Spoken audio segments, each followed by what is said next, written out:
May mga taong dumarating sa buhay natin na akala natin sila na ang makakasama natin habang buhay. Mga taong nangangakong mananatili sa hirap at ginhawa. Pero kapag dumating ang tunay na pagsubok, sila pa pala ang unang bibitaw. Pero paano kung ang taong itinuturing mong pabigat ng iba ay siya palang dahilan kung bakit mararanasan mo ang pinakamagandang anyo ng pagmamahal? Paano kung ang pagkawala ng isang taong minahal mo ay hindi pala katapusan, kundi simula ng mas masayang buhay? Ito ang kwento ng magkapatid na sina Mary at Susan.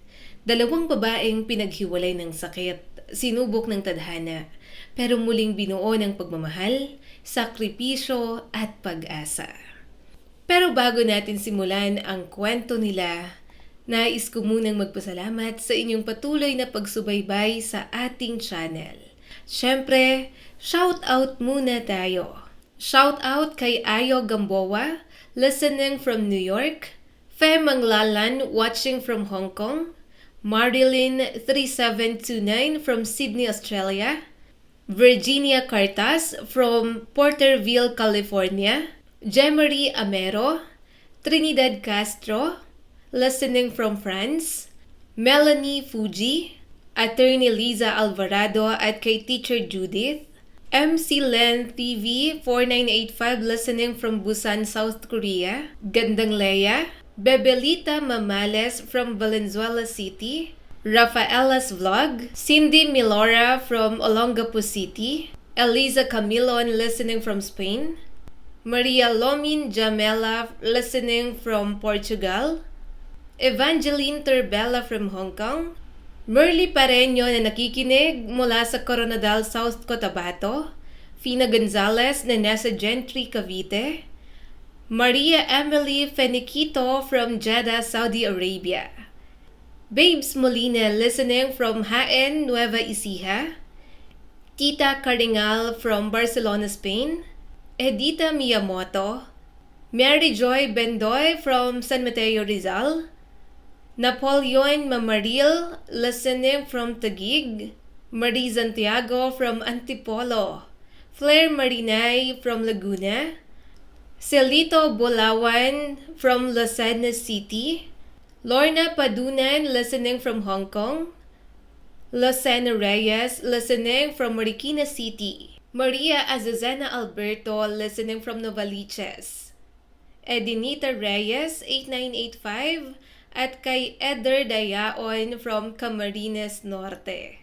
Shout out din kay Shirley Cordero na nasa Baghdad, Iraq, Sion Piadozo listening from Kuwait, kay Sir Federico na nakikinig mula sa Intramuros, Manila, Gloria Forte from Barcelona, Marizol Bolante, Antonia Arana from Cainta, Rizal, at kay Blanquita Dalmasio listening from Baysa, Quezon City.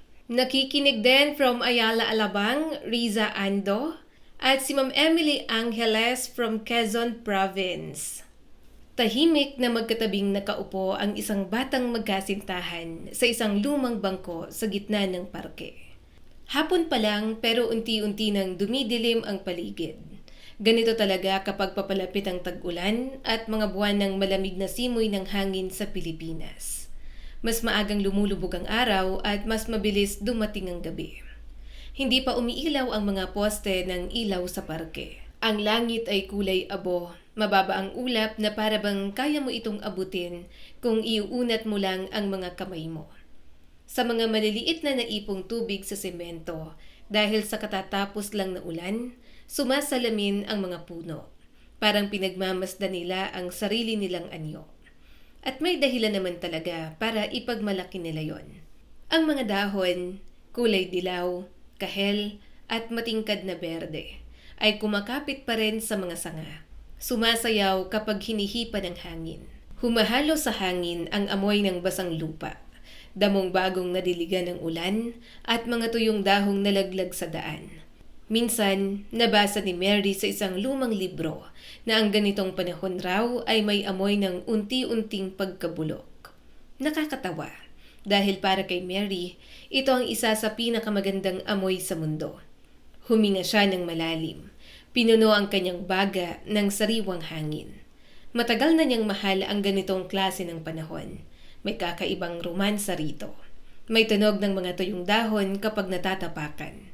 Yung sarap ng mainit na inumin habang pinagmamasdan ang ulan sa bintana. Yung pakiramdam na gusto mo lang magkulong sa bahay, magbalot ng kumot at manood ng lumang pelikulang pampakilig. Mahilig si Mary sa ganoon. Mga lumang romantic movies, mga kwentong may happy ending. Mga istoryang kahit paulit-ulit mo nang napanood, kinikilig ka pa rin. Mahilig din siyang mag-bake, lalo na ng apple pie. Nilalagyan niya yon ng cinnamon, vanilla, at ang paborito niyang sikreto, pagmamahal. Mahilig din siyang magbasa ng nobela habang nakakulubot sa sofa, may hawak na tasa ng kape. At isa sa pinakagusto niya, ang simpleng paglalakad, pagmamasid sa mga tao, paano sila manamit, paano magbago ang aura nila depende sa panahon. May mga taong kapag tag-init, simple lang. Pero kapag malamig ang panahon, biglang nagiging elegante. Mga scarf, jacket, mahabang damit. At ngayong araw, suot ni Mary ang paborito niyang dress. Asul yon na may kakaibang disenyo. Nabili niya yun sa sale, ilang buwan na ang nakalipas. Huling piraso at eksakto ang sukat sa kanya. Para bang talagang para sa kanya. Nung una niya itong isuot sa bahay, halos hindi siya humiwalay sa salamin. Hanggang sa makita siya ng ate niyang si Susan. Nako, Mary, para kang itlog ng pugo na pininturahan. Napatawa noon si Mary, pero agad ding dinagdagan ni Susan. Pero bagay naman sa'yo, cute. At simula noon, na-imagine na ni Mary ang sarili niya. Naglalakad sa kalsada habang lahat ng tao ay puro itim, gray o brown ng suot. Habang siya, makulay, masaya, buhay, pero hindi ngayon. Ngayong suot niya ang dress na yon habang kasama ang fiancé niyang si Dylan. Wala siyang maramdamang saya. Pagod na pagod lang siya.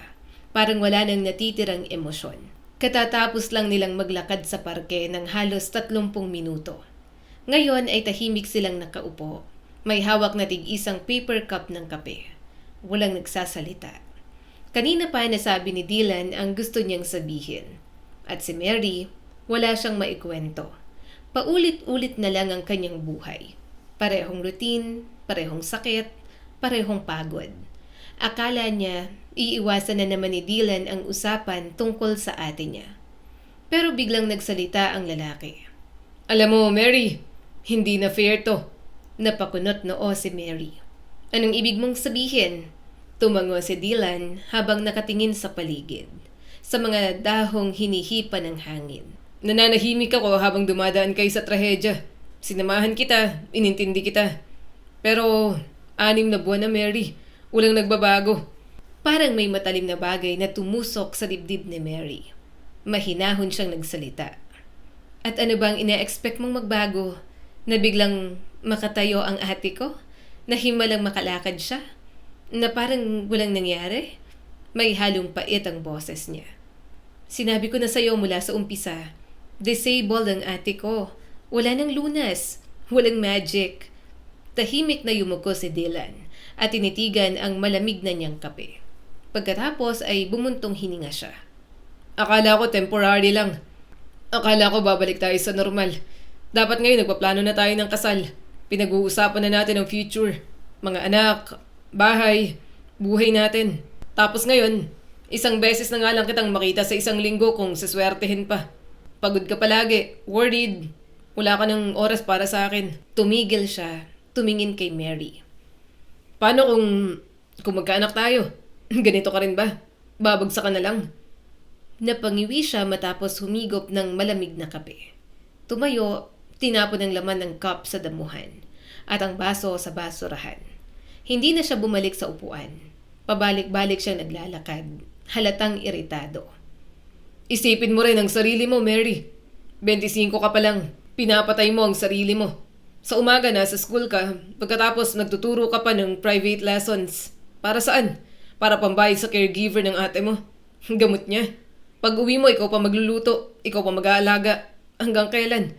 Panghabang buhay ang ganyan. Napayakap si Mary sa sarili niya. Hindi dahil malamig, kundi dahil may kung anong nanlamig sa loob niya. Mahina ang boses niya.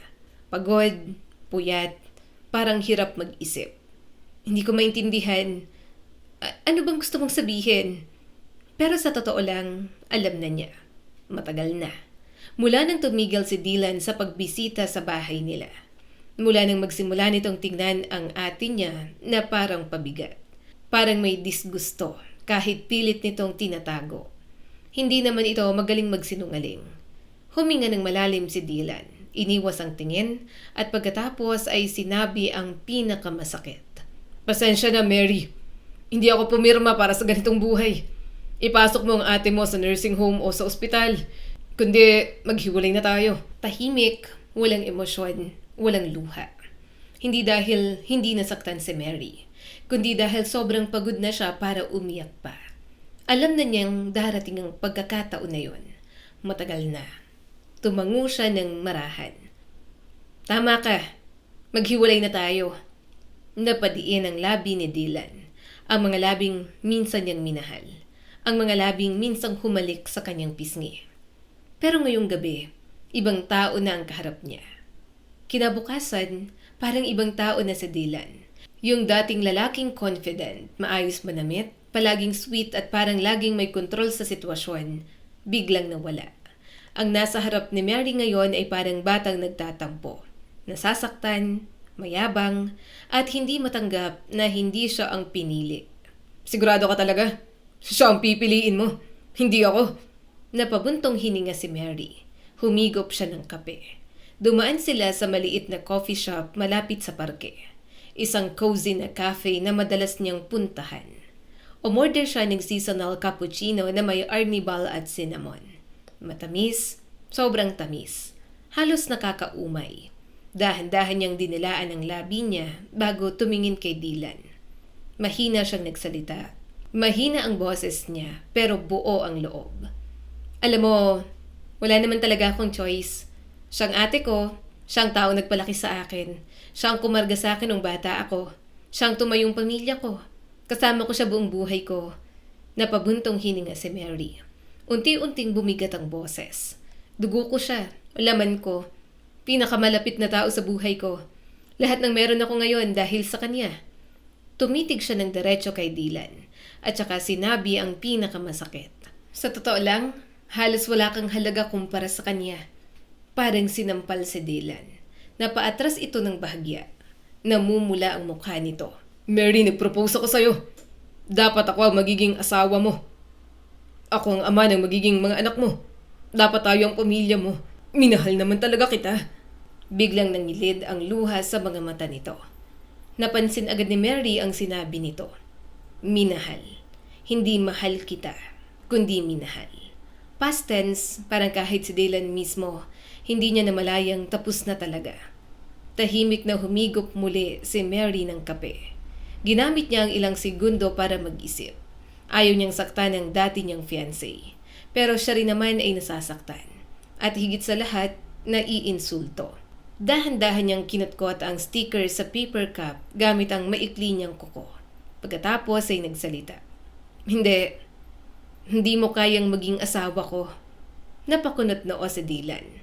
Kapag nagpakasal ang dalawang tao, hindi ba may pangako? Sa hirap at ginhawa, sa kalusugan at karamdaman, sa lahat ng pagsubok, mapait siyang napangiti. Pero mukhang ang barko ng pag-ibig natin, lumubog pa bago man lang tuluyang makaalis sa pantalan. Tumahimik si Dylan. Pero nagpatuloy si Mary. At alam mo, mabuti na rin. Kasi paano kung ako ang mapunta sa sitwasyon ng ate ko? Paano kung ako ang maaksidente? Paano kung ako ang mawala ng kakayahang maglakad? Matutulungan mo ba ako? Mananatili ka ba? Napayuko si Dylan at sa unang pagkakataon, wala itong maisagot agad. Pero ilang segundo lang, sumagot din ito. Defensive at nagagalit. Ikaw yun. Ikaw ang pamilya ko. Ibibigay ko lahat para sa'yo. Tulad ng gagawin ko sa magiging mga anak natin. Tumigil siya at malamig na idinagdag. Pero ang ate mo, wala siyang kinalaman sa akin. Hindi ko responsibilidad ng buhay niya. Hindi ako charity. Hindi ako tagapag-alaga ng disabled. Parang tumigil ang mundo. Nanlamig ang mga kamay ni Mary. Mahigpit niyang hinawakan ng paper cup. Hindi dahil sa galit, kundi dahil sa sakit. Tahimik niyang inubos ang huling lagok ng kape. Pagkatapos ay tumayo. Hindi naman kita kailangan hinga ng kahit ano. Hindi kita pinilit. Hindi nga kita hininga ng tulong na buhati ng wheelchair ng ate ko. At ni minsan hindi ka rin naman nag-offer. Nagkatitigan sila. At pareho nilang naramdamang hindi na nila kilala ang isa't isa.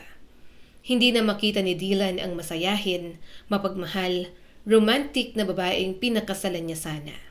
Ang kaharap niya ngayon, isang maputlang babae. May malalim na eye bags, pagod, pero matatag. At si Mary, hindi na niya makita ang lalaking minsan niyang minahal. Ang kaharap niya ngayon, isang lalaking bitter, makasarili, mahina, at napailing na lang si Mary. Wala nang saysay ang pag-uusap na to. Hindi ko kailangang ipaliwanag ang sarili ko. Ang pinag-uusapan natin ay isang bagay na hindi ko kayang baguhin. Hindi ko kailanman iiwan ang ate ko. Hindi ko siya susukuan. Tumitig siya ng diretso kay Dylan. Kung kilala mo talaga ako, dapat alam mo na yan. Pagkatapos, hinubad niya ang engagement ring. Ang singsing na minsan niyang pinangarap isuot habang buhay. Ipinatong niya yon sa palad ni Dylan. At walang lingon-lingon, lumakad siya palayo. Nanatiling nakatayo si Dylan. Galit, titig na titig sa likod niya. Pagkatapos ay sumigaw ito. Mary, magigising ka rin sa katotohanan. Kapag kayong dalawa na lang ng ate mo magkasama. Kapag isa ka ng matandang dalaga. Kapag wala nang lalaking tumanggap sa'yo dahil sa pabigat mong kapatid. Saka mo ako maaalala. Pero huli ng lahat. Hindi lumingon si Mary. Diretso lang siya sa paglalakad.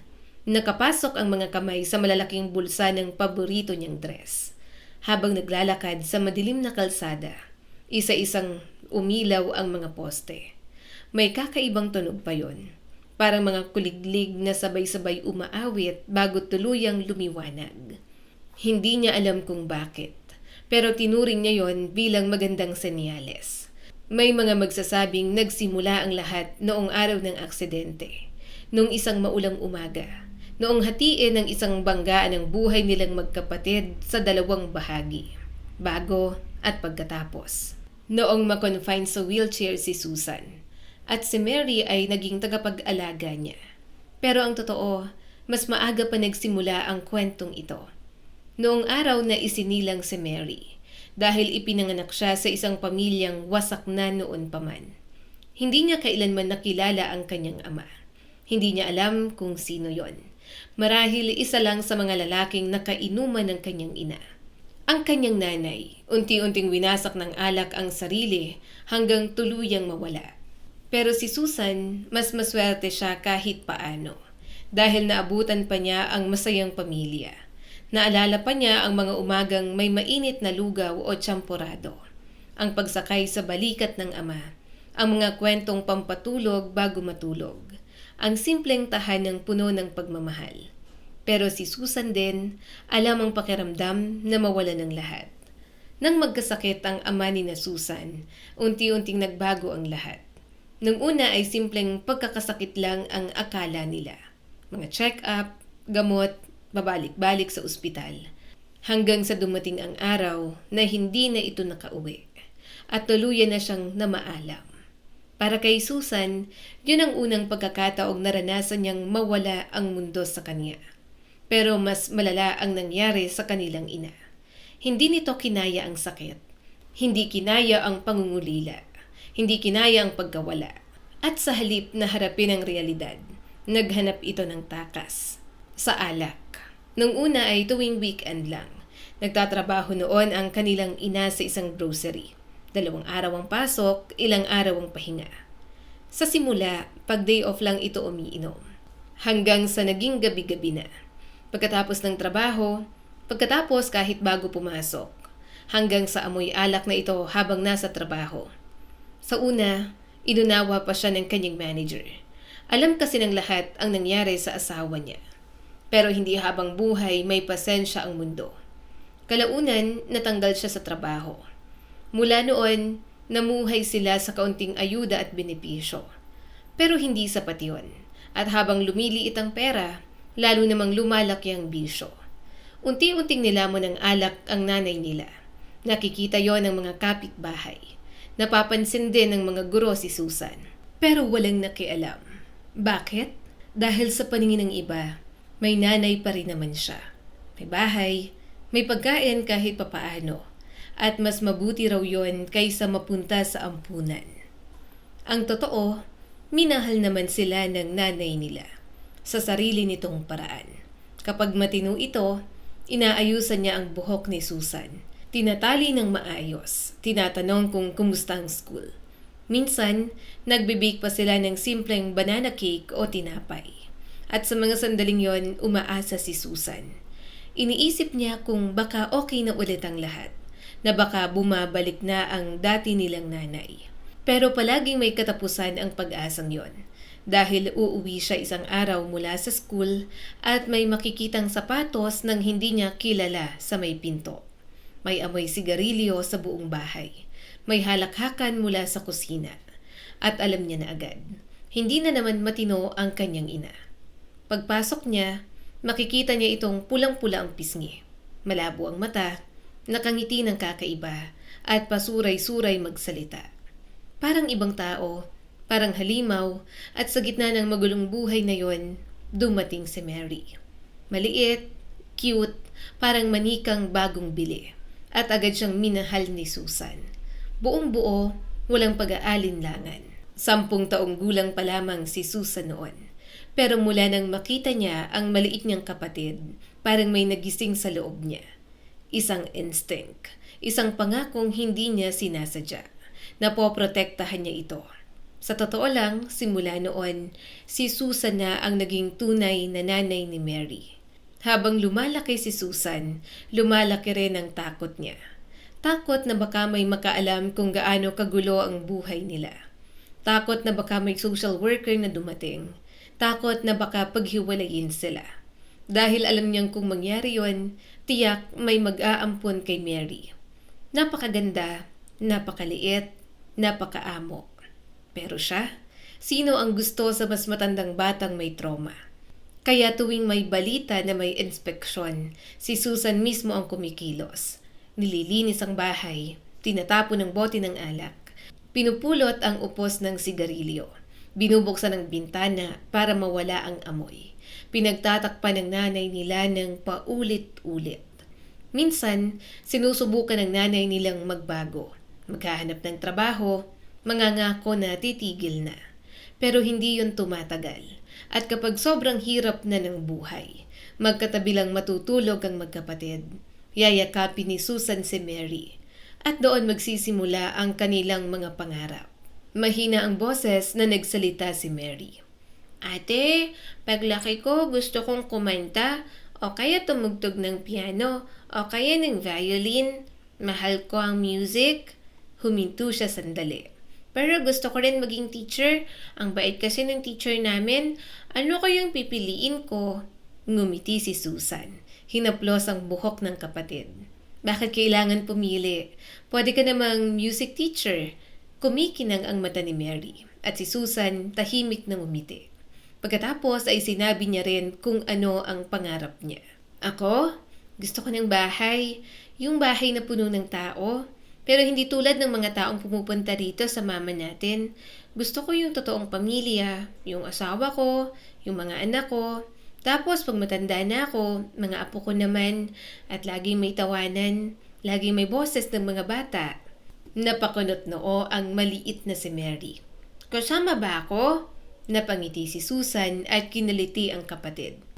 Siyempre naman, kung gusto mong makitira sa ate mo habang buhay.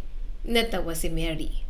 Pero hindi nila alam kung gaano kabigat ang kapalarang naghihintay sa kanila. Nang mamatay ang nanay nila, 19 na taong gulang na si Susan. Matagal na siyang nagtatrabaho noon sa isang supermarket matapos makagraduate ng high school. Hindi na siya nag-college, hindi dahil ayaw niya, kundi dahil may mas mahalaga siyang responsibilidad, si Mary. Kinuha niya ang legal guardianship ng kapatid. Maraming tao ang naawa. Ang hirap niyan. Bata ka pa. Paano ang future mo? Pero tahimik lang si Susan. Dahil ang totoo, noong mawala ang nanay nila, mas gumaan pa nga ang buhay nila. Wala nang lasing na sisigaw sa gabi. Wala nang estrangherong lalaki sa bahay. Wala nang takot, pero mas mahirap financially. Pero mas payapa, mas responsable si Susan. Masipag, matalino, mabilis siyang na-promote. Mula sa cashier, naging supervisor. Pagkatapos, assistant manager. Nag-aaral siya ng mabuti tungkol sa negosyo. Pinaghusayan ng trabaho. Habang ginagawa ang lahat ng yon, nanatili siyang ate at nanay kay Mary. Maaga niyang napansin ang talento ng kapatid sa musika. Kaya kahit kapo sila, ipinasok niya si Mary sa libreng piano lesson sa school. At doon, agad napansin ang kakaibang talento ng batang si Mary. Talagang namukadkad ang talento niya. Mula pa lang sa school, paborito na siya ng music teacher nila. Kapag tumutugtog siya ng piano, parang may sariling buhay ang bawat nota. Kapag kumakanta, parang may kurot sa puso ng nakikinig. Kaya hindi nakapagtataka nang makatapos si Mary, ang unang yumakap sa kanya ng mahigpit ay si Susan. Si Susan ang nagpaganda sa kanya para sa graduation. Si Susan ang nagbayad ng ayos sa buhok. Si Susan ang bumili ng gown para sa graduation ball. At si Susan din ang halos mas kabado pa kaysa kay Mary noong nag-apply ito sa isang conservatory. Kasama niya si Mary sa interview, sa auditions, sa practical exams. Habang si Mary ay nasa loob, si Susan naman ay paikot-ikot sa hallway. Halatang hindi mapakali. Parang siya ang kukuha ng exam. Hindi man naging isang world-famous composer si Mary, naging matagumpay naman siya. Naging music teacher, nagturo sa paaralan, nagbigay rin ng private lesson sa mga batang gustong matutong tumugtog. Maayos ang kita niya. Hindi marangya, pero sapat. At minsan, palihim siyang sumusulat ng sarili niyang mga composition. Mga piyesang puno ng damdamin. Pero bihira niya yung iparinig sa iba. Parang sariling diary. Musikang siya lang ang nakakaintindi. At habang maayos na ang buhay nila, dumating ang panibagong kabanata. Nag-asawa si Susan. Jake ang pangalan ng lalaki. Nung araw ng kasal, si Mary ang bridesmaid. At siya rin ang tumugtog ng wedding march habang naglalakad si Susan patungo sa altar. Halos hindi niya mapigilang umiyak habang tumutugtog. Hindi dahil malungkot siya, kundi dahil masaya. Sa wakas, pakiramdam niya natupad na ang pangarap ng kanyang ate. Yung malaking bahay, sariling pamilya, yung asawang mamahalin siya. Yung mga anak na balang araw ay pupuno ng tawanan sa tahanan. Nanatili si Mary sa lumang apartment ng nanay nila na pinaayos ni Susan bago ito ikasal. Habang ang bagong kasal naman ay lumipat sa bahay ni Jake. At hindi nagtagal, nakilala ni Mary si Dylan. Parang sa wakas, natapos na ang pinakamadilim nilang yugto, na para bang ngumiti na rin ang kapalaran. Pero ang totoo, yun pala ang katahimikan bago ang pinakamalakas na bagyo. Isang gabi, nagpunta sina Susan at Jake sa bahay ng mga kaibigan sa probinsya. Simpleng overnight gathering lang dapat. Inuman, kwentuhan, kasiyahan. Pero nagkaroon ng pagtatalo si Jake at ang may-ari ng bahay. Mainit ang ulo nito, lasing at gusto nang umuwi. Pinakiusapan siya ni Susan. Jake, wag na, lasing ka na. Tawag na lang tayo ng driver o ng taxi. Pero mas lalo lang nagalit ang lalaki. Sumakay ka na, uuwi na tayo. Napaatras si Susan noon at sa isang iglap, parang nakita niya ang sarili niyang ina. Yung parehong tingin, yung parehong galit, yung parehong nakakatakot na presensya. Nanaigang takot, hindi ang katwiran. At sumakay siya. Ilang minuto lang, nag-iba ang lahat. Nawala ng kontrol si Jake sa sasakyan. Malakas ang pagkakabangga. Nagkagulo, may sigawan, dugo, sirena. Maswerte si Jake. Galos at minor injuries lang. Pero si Susan, hindi. Hindi na siya muling nakalakad. Noong una, punong-puno ng simpatya ang paligid. Unti-unti ring nawala ang mga tao. Yung mga kaibigan, biglang naging abala. Yung mga madalas bumisita, nawala. Ayaw makisama sa hirap. Ayaw sa responsibilidad. Pero ang pinakamalaking pagtataksil, nang galing sa sarili niyang asawa. Isang araw, umuwi si Susan para makita ang ilang gamit ni Jake na wala na. May iniwang singsing, may annulment papers at isang sulat. Masakit, malamig at malupit. Ang laman, gusto ko ng buong pamilya. Hindi ko alam kung magkakaanak ka pa. At kung magkakaanak man tayo, paano mo aalagaan? Alam kong kasalanan ko ang nangyari. Sa tuwing tinitingnan kita, nilalaman ako ng guilt. Mababaliw ako kung mananatili ako. At ang pinakamasakit. At oo, alam mong sa akin ang bahay na to, kaya umalis ka na. Ganun lang. Parang basura. Parang walang pinagsamahan. Kaya bumalik si Susan kay Mary. O mas tamang sabihin, si Mary ang umuwi kasama si Susan. At mula noon, mas lalong naging mabigat ang buhay. Hindi dahil mas dumami ang trabaho, hindi dahil mas maraming gastos, kundi dahil unti-unting nawawala si Susan. Yung matapang, yung masayahin, yung palaban, yung magandang si Susan. Parang unti-unting namamatay kahit buhay pa. Madalas itong nakaupo lang sa wheelchair sa tabi ng bintana. Tahimik, nakatingin sa langit, parang may hinihintay na hindi na darating. Pilit siyang pinapasaya ni Mary. Nagkukwento, nagpapatawa, kinakausap, pero wala. Ningiti, wala. At pagkatapos, iniwan na rin ni Dylan ang buhay nila. Nang gabing yun, pag uwi ni Mary mula sa parke, hinubad niya ang sapatos. Pinilit niyang umiti. Nagpaalam sa caregiver. Kinumusta ang buong araw.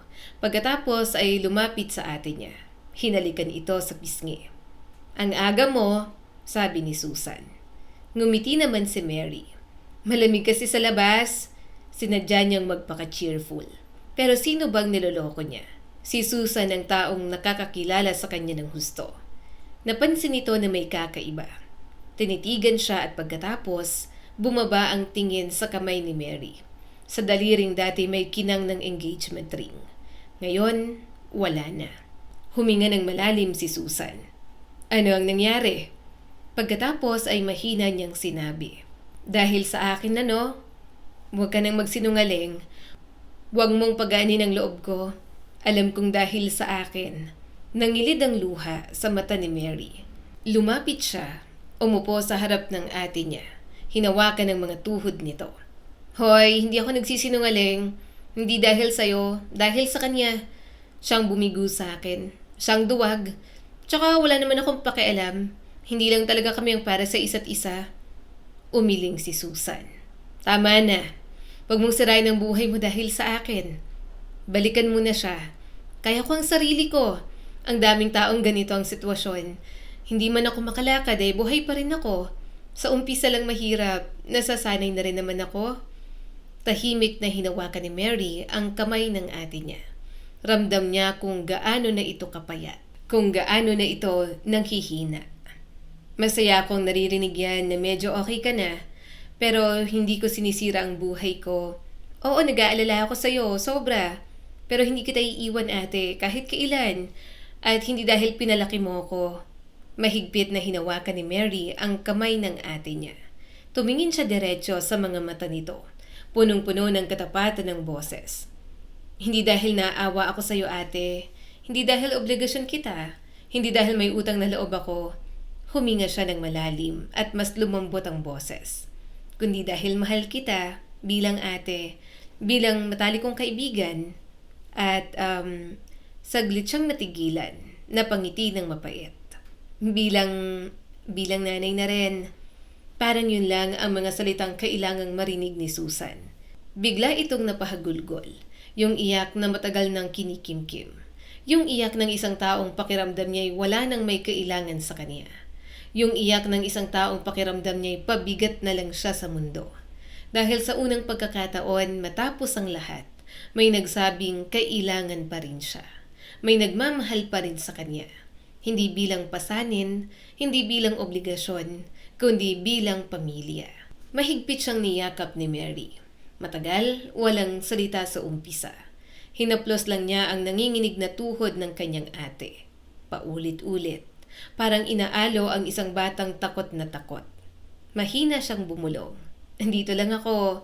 Malalampasan natin to. Pangako, magiging okay din ang lahat. Hindi agad tumigil sa pag-iyak si Susan, pero unti-unti ring kumalma. Pagkatapos, ipinaghanda siya ni Mary ng mainit na tsaa na may mint. Tahimik na tinanggap yon ni Susan. Hinawakan ng tasa. Pinainitan ang mga palad at saka tumingin sa paligid ng apartment. Parang sa pag-iyak niya ay may naalis na bigat sa dibdib niya. Pero kasabay nun, bumalik ang katotohanan. Napailing siya. Namasana naman ang mga mata. Buisit, napangiti ng mapait si Susan. Buong buhay ko, pangarap kong makaalis sa apartment na to. Totoo, pinaayos natin. Nagbago ang pintura, nagbago ang gamit. Pero para sa akin, hindi. Huminga siya ng malalim.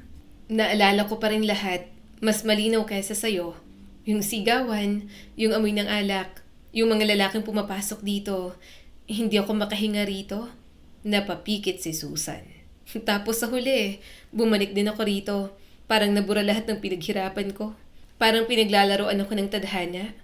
Tahimik si Mary. Napatingin din siya sa paligid. At biglang may naalala. Isang usapan. Sa isa sa mga nanay ng mga estudyante niyang tinuturuan ng voice at piano lessons. May nabanggit ito noon. Isang lupain, isang lote sa probinsya. Biglang parang may bumbilyang umilaw sa isip ni Mary. Napabuka ang bibig niya. May gusto siyang sabihin. May ideyang biglang sumiklab sa dugo niya. Pero pinigilan niya ang sarili. Hindi pa panahon. Ayaw niyang paasahin ang ate niya kung hindi pa sigurado. Kailangan muna niyang alamin. At ng gabing yun, minahal muli ni Mary ang ganitong panahon. Dahil unti-unting napuno ang apartment ng amoy ng cinnamon at asukal. Nag-bake silang magkapatid ng apple pie. Magkasama katulad ng dati. Nakabalot sa iisang kumot. Kumakain ng tinapay na may ice cream habang nanonood ng lumang romantic movies. Mga paborito nila. Kinikilig sa bida. Pinagtatawanan ang mga cheesy na scenes. At sa unang pagkakataon matapos ang ilang taon, nakita ulit ni Mary ang dating Susan. Namumula ang pisngi, kontento, payapa. Hanggang sa makatulog ito habang nakasandal sa balikat niya. Tahimik lang si Mary. Hindi agad natulog. Nakatitig lang siya sa kisame. Iniisip niya, kaya ko ba? Matutupad ko kaya ang pangarap ng ate ko? Yung malaking bahay, yung tahimik na buhay, yung malayo sa mga alaala ng sakit? At sa kanya naalala, noon isinakripisyo ni Susan ang lahat para matupad ang pangarap niya. Siguro oras na para siya naman. Kinabukasan, ibang Susan ang bumungad. Mas buhay, masigla, may excitement sa boses. Habang nag-aalmusal, bigla itong nagsalita. Mag-aaral ako. Napatingin si Mary. Ha? Ngumiti si Susan. Online, web design, gumagawa ako na ng website para sa grocery, naalala mo? Naging interesado ako. Tapos nakita ko may libreng online courses para sa PWD. Napatawa ito. Tinapik ang wheelchair. Perfect job para sa akin. Lagi naman ako nakaupo. Napangiti si Mary at masaya siyang makita ang dating apoy sa mata ng ate niya. Pero sa loob-loob niya, sana huwag itong panandalian lang. Sana totoo ng pagbabago. Pagkatapos noon, dumiretso si Mary sa bahay ni Diana.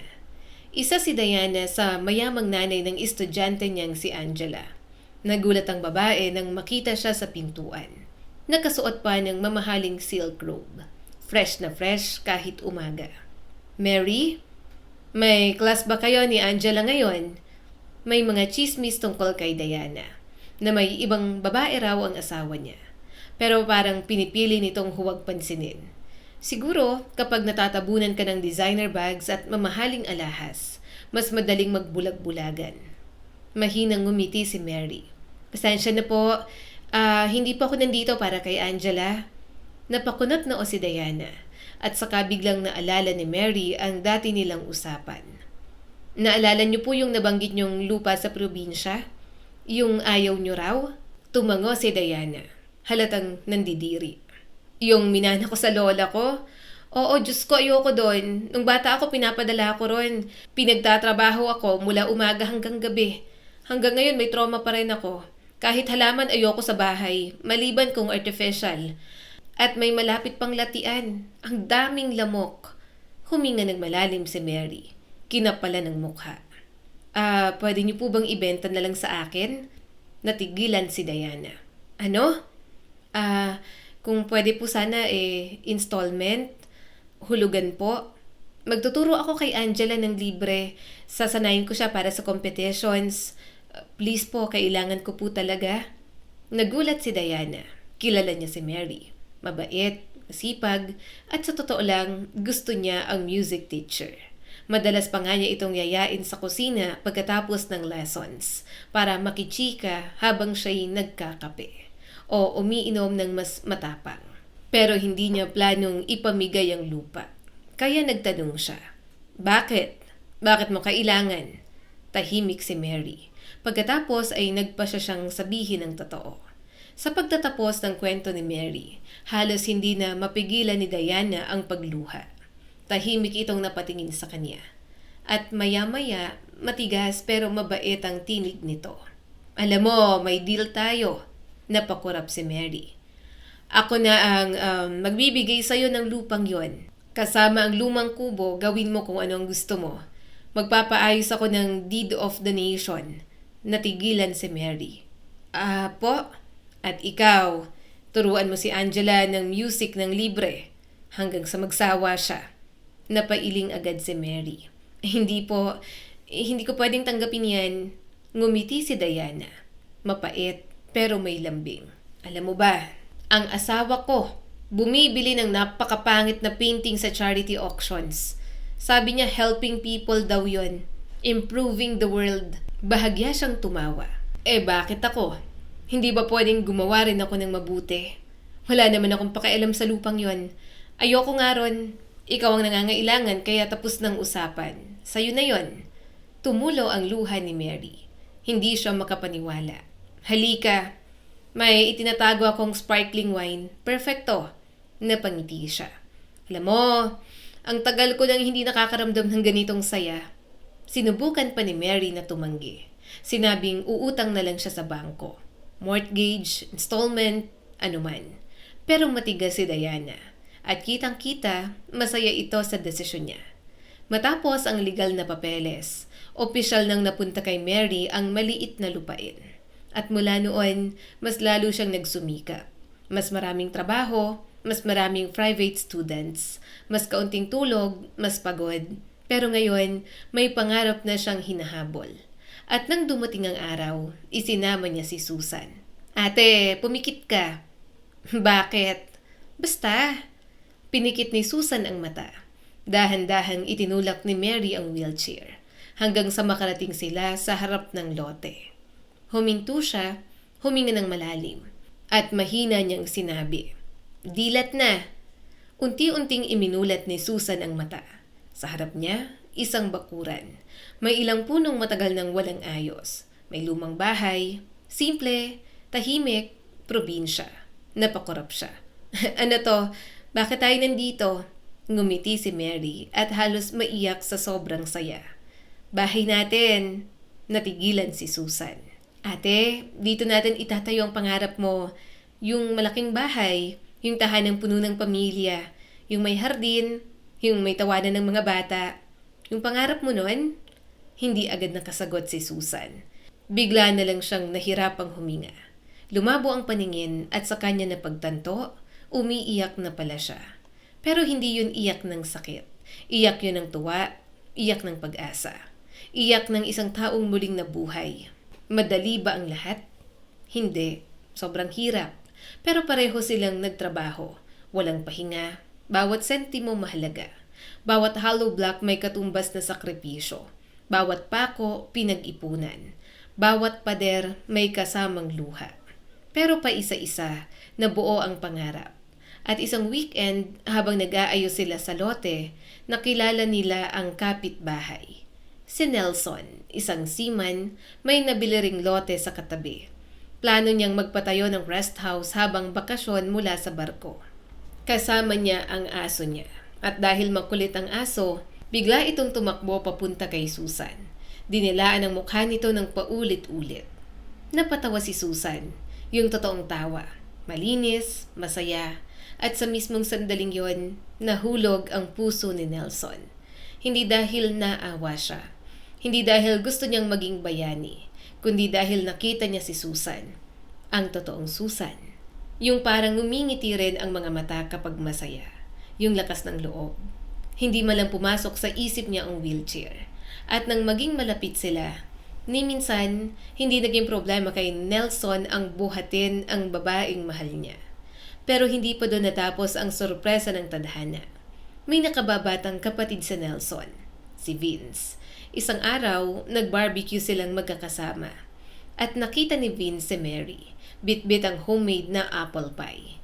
Nang gabing yon, habang nasa paligid sila ng bonfire, may kumuha ng gitara at kumanta si Mary. Tapos na. Wala nang laban si Vince. Nahulog na rin siya.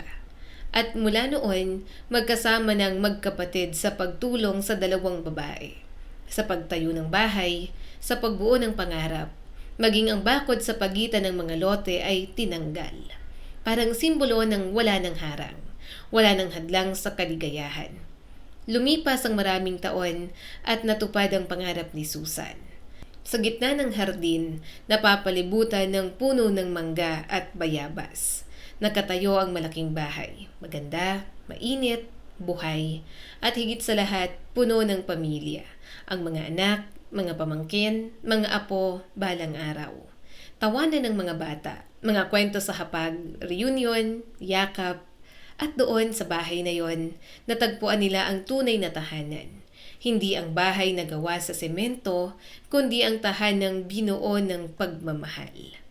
Lumipas pa ang maraming taon at kung minsan habang nakaupo si Susan sa malawak nilang veranda, may mainit na tsaa sa kamay at pinagmamasdan ang paglubog ng araw sa likod ng mga puno. Hindi niya maiwasang mapangiti. Dahil kung babalikan niya ang nakaraan, akala niya'y tapos na ang lahat noon.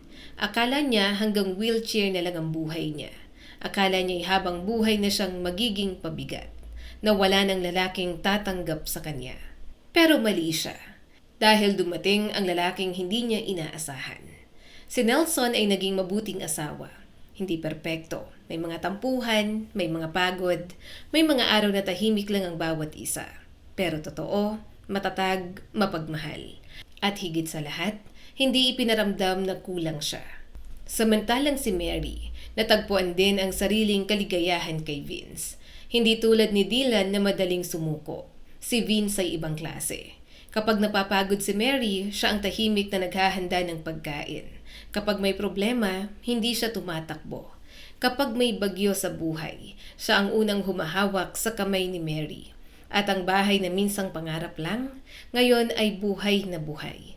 May mga batang nagtatakbuhan sa hardin, may halakhakan sa hapagkainan, may amoy ng bagong lutong tinapay, may musika mula sa piano.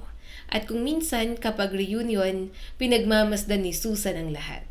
Ang mga anak, mga pamangkin, mga apo, napapangiti siya dahil natupad ang pangarap niya. Hindi eksakto sa paraang inakala niya, mas maganda pa. Isang gabi, habang tahimik ang lahat, lumapit si Mary at naupo sa tabi niya. Pareho silang nakatingin sa bahay, sa mga ilaw, sa mga mahal nila. Mahinang nagsalita si Susan. Naalala mo nung bata tayo? Yung sinabi kong gusto ko ng malaking bahay? Napangiti si Mary. Oo naman, tumawa si Susan. May bahid ng luha. Hindi ko akalaing matutupad. Hinawakan ni Mary ang kanyang kamay at mahina niyang sinabi. Sabi ko naman sa'yo ate, hindi kita iiwan. At sa gabing yon, sa gitna ng katahimikan, pareho nilang naisip ang isang bagay. Na minsan kapag may nawala sa buhay mo, hindi yun parusa. Minsan, yon ay paraan ng Diyos para bigyan ka ng mas tamang biyaya. Ilang beses na ba tayong nasaktan dahil iniwan tayo ng taong akala natin ay habang buhay ng mananatili? Ilang beses na ba nating tinanong ang sarili natin, ano bang mali sa akin? Bakit ako iniwan? Bakit parang ang dali kong palitan? Pero ang totoo, hindi lahat ng pagkawala ay kawalan. May mga taong umaalis dahil hindi sila sapat para mahalin ang kabuuan mo. Dahil gusto lang nila ang masaya mong bersyon. Ang maganda, ang malakas, ang walang problema. Pero kapag dumating ang unos, unang-unang tumatakbo. At kung may isang aral ang kwentong ito, Yon ay ang taong tunay na nagmamahal sa'yo, hindi ka iiwan kapag naging mahirap ka ng mahalin. Hindi ka niya pipiliin lang kapag convenient. Hindi ka niya yayakapin lang kapag masaya ka. Hindi ka niya mamahalin lang kapag may pakinabang. Dahil ang totoong pagmamahal, nananatili, lumalaban, umaalalay. At minsan, ang pinakaimportanteng taong mananatili sa buhay mo ay hindi lover, kundi pamilya, kapatid, yung taong hindi mo man kadugo minsan pero mas pamilya pa kesa iba. Kung may taong hindi sumusuko sa'yo nung wasak ka, alagaan mo. Dahil bihira ang ganoong klaseng pagmamahal. At kung ikaw naman ang kasalukuyang nasa madilim na bahagi ng buhay mo, tandaan mo ito. Hindi habang buhay ang sakit. Hindi permanente ang pagluha. Hindi porket iniwan ka, ibig sabihin ay wala ka ng halaga. Baka sa totoo lang, inaalis lang ang maling tao para makapasok ang tamang tao. At balang araw, kapag lumingon ka sa likod, mapapangiti ka na lang at sasabihing, "Salamat dahil hindi pala natuloy." Muli, ako po si Skylar Guro at sana may bago na naman kayong natutunan sa kwento natin ngayon. Maraming salamat po.